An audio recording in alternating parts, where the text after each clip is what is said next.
आज दोस्तों मेरे पास एक फ्रिज रिपेयर होने के लिए आया था, जिसमें मसला ये था कि इसके नीचे वाले खाने में कूलिंग नहीं होती थी। अक्सर औक़ात इस तरह के केस आते हैं कि फ्रिज नीचे वाले खाने में कूलिंग नहीं करता। तो आज की वीडियो में कुछ टेक्निकल पॉइंट्स का सहारा लेते हुए आपको ठीक करने का तरीका बताऊंगा। दोस्तों जब भी कोई हमने फ्रिज वगैरह तैयार करना होता है तो उससे पहले हमने इसके पीछे एक स्टिकर लगा होता है, जिसके ऊपर इसके सारे पैरामीटर्स जो है मेंशन किए होते हैं। इसको हमने लाजमी अपने माइंड में रखना होता है। तो आइए इसका मसला जो है क्लियर करने की कोशिश करते हैं। सबसे पहले दोस्तों इसके पीछे एक चार्जिंग वाल लगा होता है। कई जो फ्रिज पहले से रिपेयर नहीं हुए होते तो यहाँ पे एक पाइप लगा होता है जो कि आगे से पंच हुआ होता है। ये इसके अंदर अगर चार्जिंग वाल लगा होता है तो इसके अंदर से हमने वाल निकाल देना और इसकी गैस यहाँ से निकाल देनी है। और अगर यहाँ पे एक पाइप लगा होता है तो उसको किसी भी ट्यूब कटर की मदद से या किसी भी पाइप की मदद से हमने काट के इसके अंदर से गैस निकालनी है। ये जो गैस होती है ये बेसिकली या तो R600 हो सकती है या फिर R134 हो सकती है, लेकिन इस फ्रिज में R600 गैस है। तो अभी यहाँ पे हम इसका जो वाल वगैरह खोल देते हैं, तो जैसे हम इसके अंदर से वाल खोलेंगे तो सारी गैस निकल जाएगी।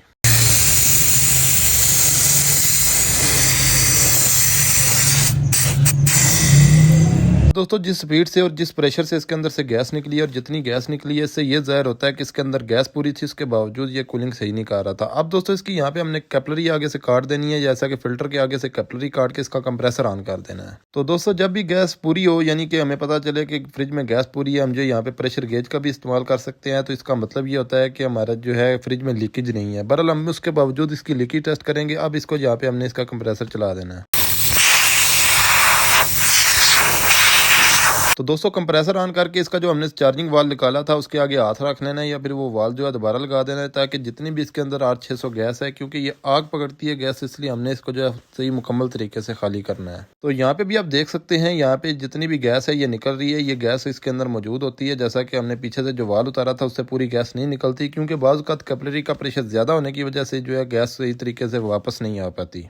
तो दोस्तों अभी इसको जब हमने चलाया तो इसके अंदर से सारी गैस जो है निकल चुकी है। तो अब हम क्या करते हैं कि इसकी जो है, एक तो सबसे पहला जो काम होता है इसके प्रेशर इसका टेस्ट करना होता है कि आया इसके कंप्रेसर का प्रेशर ठीक है या कम तो नहीं हो चुका, क्योंकि अक्सर का जब गैस पूरी होती है तो इसका प्रेशर कम होने की वजह से सही पूरी तरीके से कूलिंग नहीं कर रहा होता। तो अब जो है इसका अगला जो प्रोसेस होता है, इसके साथ दो पाइप होते हैं, एक सक्शन का होता है, एक डिस्चार्ज का होता है। ये दोनों पाइप हमने हीट करके उतार देने और एक पिन वाल ले लेना है इसको, जो हमने कंप्रेसर की आउटपुट साइड पे यानी कि इसके जो डिस्चार्ज पॉइंट पे हमने इसको वेल्ड कर देना है। अब ये जो पिन वाल है इसके साथ अब यहाँ पे हम जो हाई प्रेशर गेज का इस्तेमाल करेंगे, यानी कि हाई प्रेशर गेज इसके साथ कनेक्ट कर देंगे और इसका जो प्रेशर चेक करेंगे।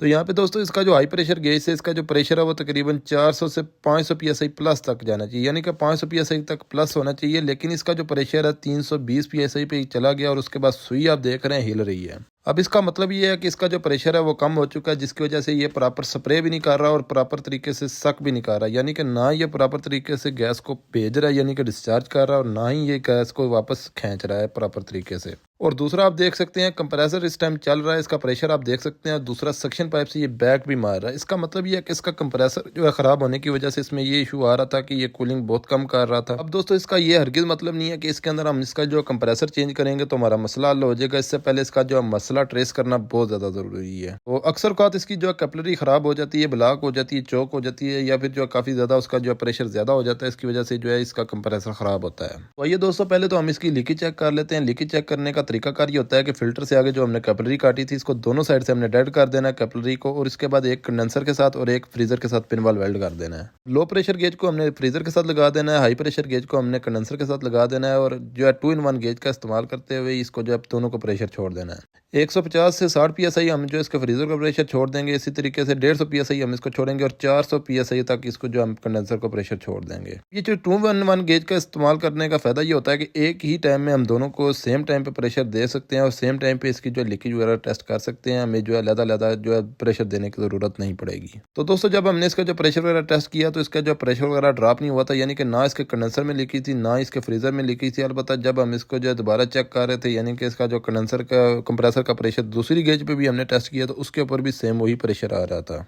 तो अब हम इसका जो कंप्रेसर है वो रिप्लेस करेंगे। अब कंप्रेसर रिप्लेस करने का तरीकाकार ये होता है कि इसके जो यहाँ पे 4000 स्क्रूज लगे होते हैं, 4000 यहाँ पे काबले लगे होते हैं। उससे पहले यहाँ पे इसका रिले ओवरलोड लगा होता है। ये सारी तारें वगैरह आज़ाद करके इसका रिले ओवरलोड हमने एक साइड पे कर लेना, और यहाँ पे जो है 10 नंबर की चाबी का इस्तेमाल करते हुए ये चारों काबले हमने यहाँ पे नट लगे होते हैं, ये चारों काबले नट काबले हमने खोल लेने होते हैं। उसके बाद दोस्तों इसका जो कंप्रेसर है वो बाहर निकल के आ जाएगा, इसको हमने बाहर निकाल लेना। अब इसका जो कंप्रेसर है वो हम रिप्लेस करेंगे। बाकी इसका जो अगला तरीकाकार आप अगली वीडियो में देख सकते हैं। इंशाल्लाह आपको जो है आईडी विजिट करके आपको मिल जाएगी। दूसरा मैं कोशिश करूंगा कि कमेंट सेक्शन में उसका लिंक भी पिन कर दूंगा। तो अपना बहुत सारा ख्याल रखिएगा, दुआ में रखिएगा। बाकी जिस भाई ने वीडियो मुकम्मल देखिए, कमेंट सेक्शन में लाजमी फुल लिख के जाइएगा। मिलते हैं नेक्स्ट वीडियो में। अल्लाह हाफ़िज़, जज़ाकल्लाह।